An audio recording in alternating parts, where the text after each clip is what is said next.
Hi friends, welcome to my YouTube channel. Today I am going to show you how to change profile picture in Windows 10. If you are using Windows 10 and you want to change your profile picture, here first of all just click on the Windows key, and here you will see your name at the top of your screen, at the top of your Windows bar.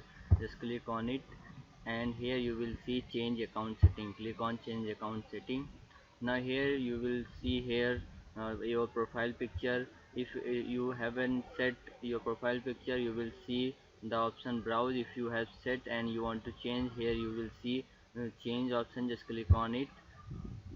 Now after clicking on it, you will see your gallery has been opened. Now select the photo which you want to set here.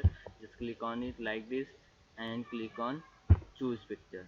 After clicking on choose picture, you will see that your photo has been uploaded. So like this you can change picture of your profile, or also you can also set any picture on your profile.